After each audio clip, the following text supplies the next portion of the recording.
You're locked in a building with a notorious serial killer who captures his victims, drugs them, and hunts them down through his labyrinth of gruesome traps. No one knows you're there, and every room and hallway could kill you without warning. The Collector is back and more sinister than ever, and I'm going to break down the mistakes made, what you should do, and how to beat every trap in The Collection. 3 students are out for a wild night at the private club, and none of them know that this entire building has been designed to kill everyone inside. Elena here discovers her boyfriend cheating, and after punching him in the face, goes upstairs to get away from the noise. In a room, she finds this giant box, and something is inside. She opens it up to find a man fall out, immediately pushing her out of the way of a giant metal spear aimed straight at her head.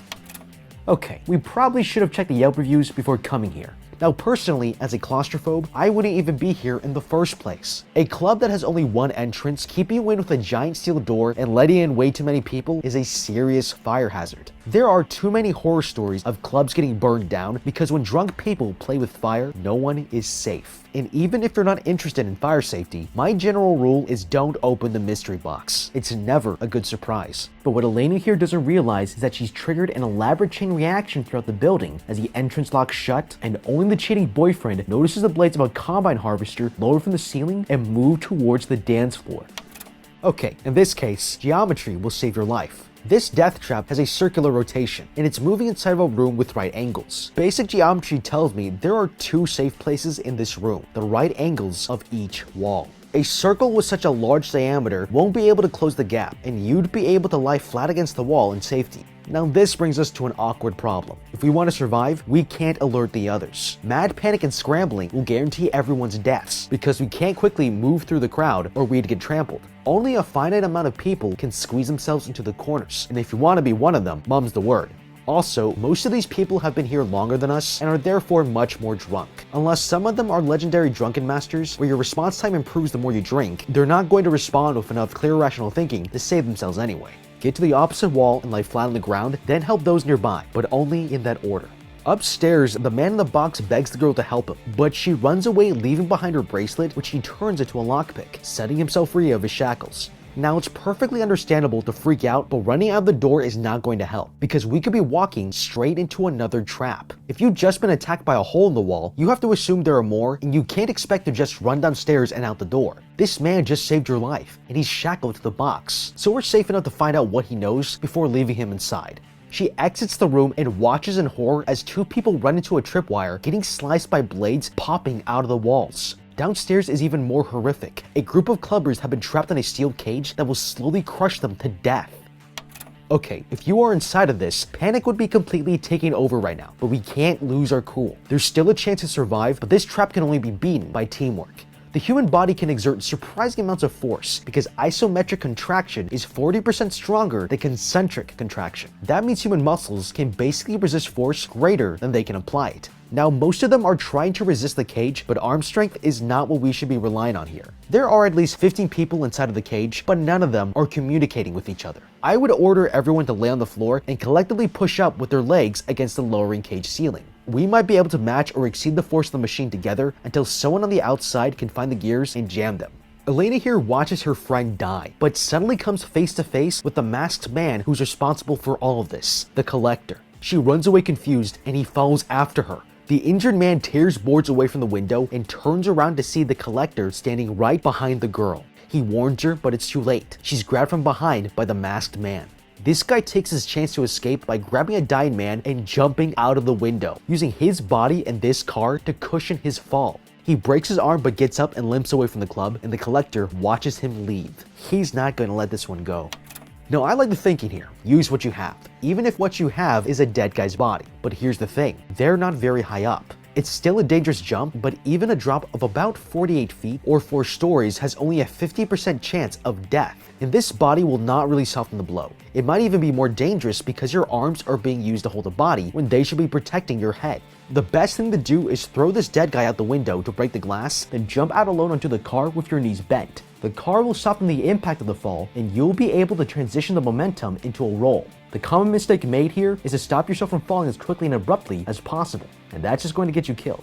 Meanwhile, the injured man makes it all the way to a hospital where he's handcuffed by the police. Later that night, he's visited by this man, the bodyguard of that girl from the club. He's assembled a team of mercenaries to hunt down the serial killer and bring the girl back to her father, but they'll need Arkin here to lead them to the killer's hideout, because he's the only victim who's ever been there and made it out alive. Okay, now this man Arkin is a thief by trade, so even if he's escaped the Collector, he'll be risking death or prison every time he goes to work. If it's me, this might just be the best cash grab ever. She's obviously from a very rich family, so I tried negotiating a huge ransom to help deliver the girl. It's not much worse than his regular job, and this time he's protected by a bunch of soldiers. I take the job and make sure any one of these mercenaries are walking into a potential trap instead of me.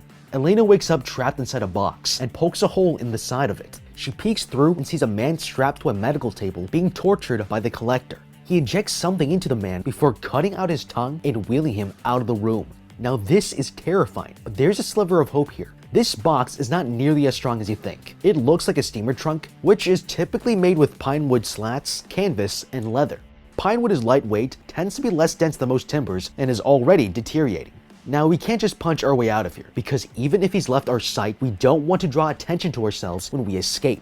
I would be looking for other deterioration in other corners of the box for more visibility to assess my external surroundings. And when the coast is clear, I'm breaking through the weak wood panel as silently as possible. Elena cleverly uses the wire of her bra to unlatch the box and get out. She checks out the room around her, finding a dead body in another box. Suddenly the Collector returns to find she's escaped, but he doesn't have time to look for her because alarms start going off that sends the Collector running out of the room. Arkin and his team of mercenaries are already here, but by triggering this alarm, they've lost the element of surprise. Okay, they should have seen this coming. This thief was caught by the Collector 2 weeks ago after breaking into a house and getting locked inside, and it looks like he's learned nothing from this experience. The Collector is a trap master, and we should expect that there's a trap behind every door, including this one. I would have made sure this time I came prepared. Guns and knives are not enough here. We need night vision, lockpicks, tools like screwdrivers, wrenches, and crowbars, bolt cutters, mirrors to look around corners, and disarm tripwires and pressure-sensitive traps. If I'm facing this guy for the second time, you better believe I'm coming prepared for every trap I can think of. The girl tries the door and it's locked, but she spots a grate that she could fit through. Grabbing a medical tool, she uses it to pry off the grate and makes her way through the crawl space, looking for a way out. Okay, this was her only way out, but it brings up an important point. This building is really old, which can be an advantage because the weaker it is, the easier we can escape it. I would look for signs of weakness throughout the building for other opportunities to escape. Eroded metal, cracking bricks, or wood that has begun to rot and decay. If we were struggling to avoid a trap, identifying weak or thin walls could help us escape the room or go around the trap if we're paying close attention to our surroundings. The mercenaries enter this room where they find used needles littering the floor and huge cages. It's really unnerving, and these are all warning signs they should have been paying closer attention because things are about to go wrong very quickly.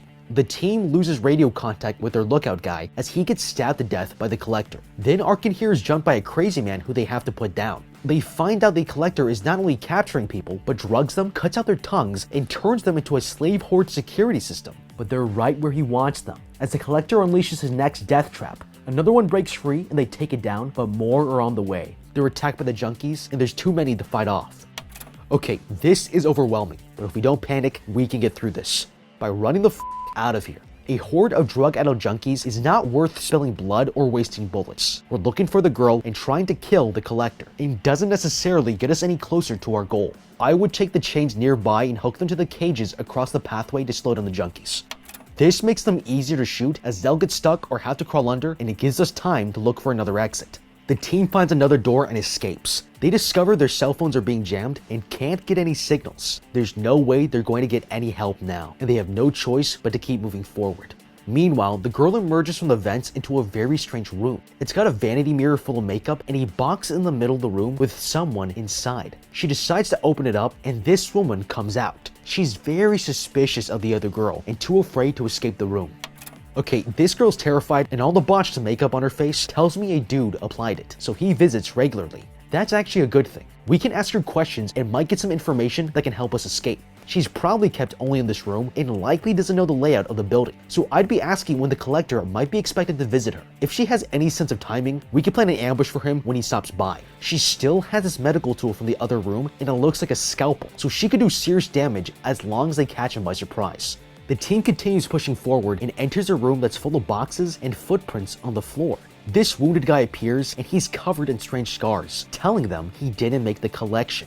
Before they can figure out what that means, a hidden explosive strapped behind his neck goes off. Then spikes come out of the ceiling and skewer one of the mercenaries. The bloody commotion lets the thief sneak away.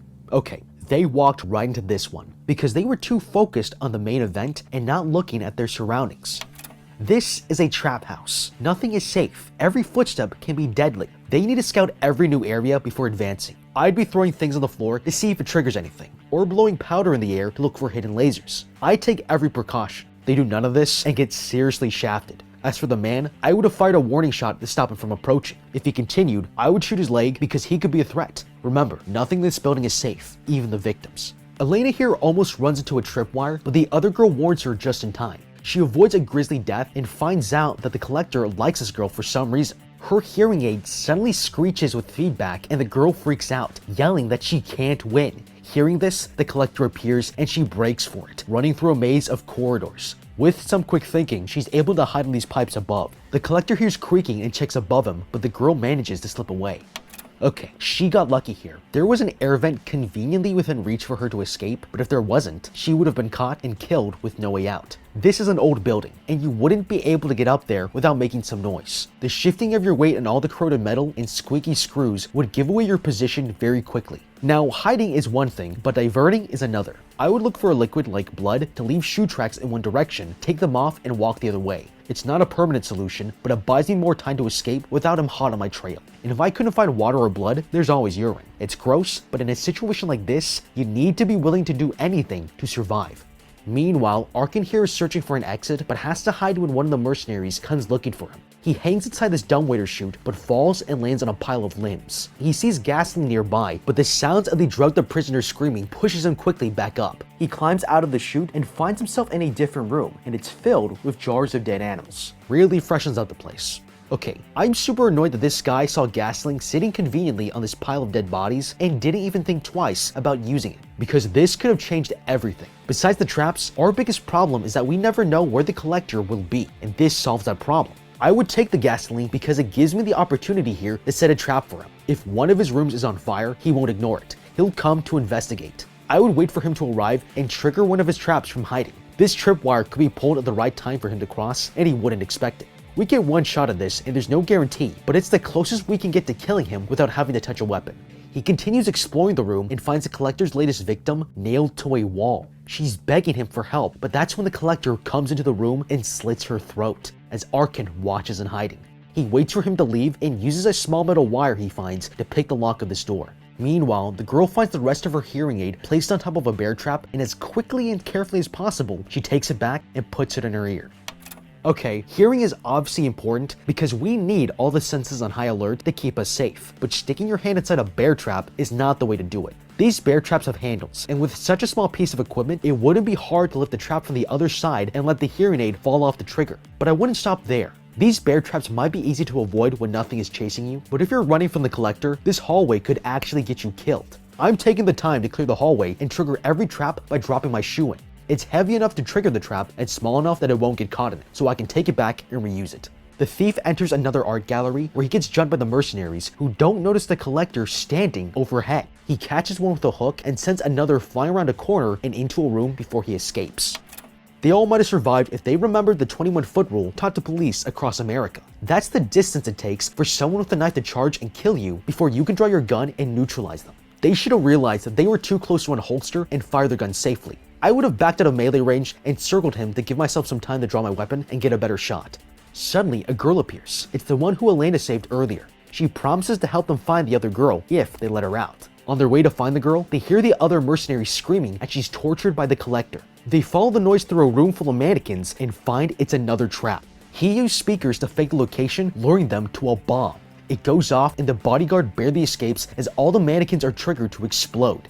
Arkin notices the cable running through the mirror and breaks it, finding a secret passage to safety. Okay, apart from being amazed at how quickly he sets up these traps, we need to recognize the signs of one if we want to avoid walking straight into it. These mannequins were arranged and organized. There's an identifiable design here, and it's enough to tell me that it's a trap. Even if we don't know what the trap is yet, we can test the waters. First, I'm not walking through here without sweeping it. I'd push the mannequins down to see if they trigger anything. If not, I'll walk further in and call out to the mercenary, looking for a response. We have enough men and guns here that the collector would be foolish to challenge us, so I don't mind making noise at this point. Elena here finds the mercenary tied up in a net full of razors with a microphone hanging nearby. She releases the woman from the trap just as the others arrive. Reunited, they move on together and find a room where they can see outside. To their luck, 2 homeless men are nearby, but they're too far away to get their attention. Arkin here comes up with a plan. He borrows the bodyguard's gun and uses it to shoot one of them in the leg so the other guy runs for help. Okay, I would never do this. This gun is the only thing stopping the Collector from chasing you through the building and killing you. Shooting through a fan at a bad angle from the 3rd floor and hitting him 50 yards away, this guy basically just won the lottery. Personally, before wasting my bullet on a bad shot, I would try having the 5 of us make as much noise as possible. Bang on metal, shout and scream, the sound might reach them even this far away. The EMTs and police arrive on the scene, and he uses their last bullet to get their attention. The cops call for backup, and the Collector realizes he needs to finish this. They decide to wait for the cops, but they're betrayed by the other girl. She locks them in and screams into the security camera for the killer to come. The mercenary politely shuts her up, which triggers a trap, and the girl gets crushed to death in an Iron Maiden. The doors burst open, and 2 dogs run in for the kill as the Collector empties his gun. They evade his gunfire, but he kidnaps Elena and drags her out of the room. The remaining survivors find that the bodyguard has been caught in a trap with no way to free himself, but he insists they leave him to find the girl. Now this guy has an idea to use the dead dogs, which is admirable, but I wouldn't have pushed them away. It's wiser to take a little time figuring out a solution to free him so that they can all go after her together. I would look for something to push the trap out of range so it lands behind him, or prop it up with something so that it catches before it hits the ground. There's all kinds of things in this room they could have used, and these are all viable options they didn't bother exploring. Later, they find the girl strapped to a gurney and set her free, but a steel cage slams down around them. And that's when the Collector walks in. He's finally caught them all at once and shows them these flammable barrels nearby, lighting up a wick that's going to blow them up. The group tries to open the latch with a knife, but drop it out of reach. With no other option, Arkin here has his arm re-broken and pushes his hand out through the cage walls to open the latch, setting them free. Okay, we could have saved this guy a lot of pain. We don't have many people left, and having one arm against a serial killer is a massive disadvantage to the group. When knives won't work and hands can't reach, that's when I would use my shoelaces. We always seem to forget about them, but they're the most useful article of clothing in situations like this. Tie a loop and lower it to catch the lock, then pull it tight and slowly transition it sideways across the bars to unlock the latch. Then they wouldn't have to reset his arm like they do here. They climb down to the gallery just in time and escape a massive explosion. They reach the lobby, but the Collector ambushes them, killing the mercenary and knocking out the girl. He's about to finish off Arkin here when the bodyguard appears. The 2 of them get into a fight that the Collector wins, but Arkin here stabs the killer, then throws him down the dumbwaiter before setting the man on fire. The thief gets trapped by flames, but Elena rescues him, putting out the fire with the water in the display cases, and together they finally escape the building. Later, he goes to inspect the bodies found in the building and is shocked to find the Collector's burnt mask laying in one of the boxes. But he knows that the serial killer is an entomologist and tracks him down to his house, revealing he's been visiting bug collectors in the area until he finally found him. Now that he has, he's going to get his revenge and tosses the Collector into a box.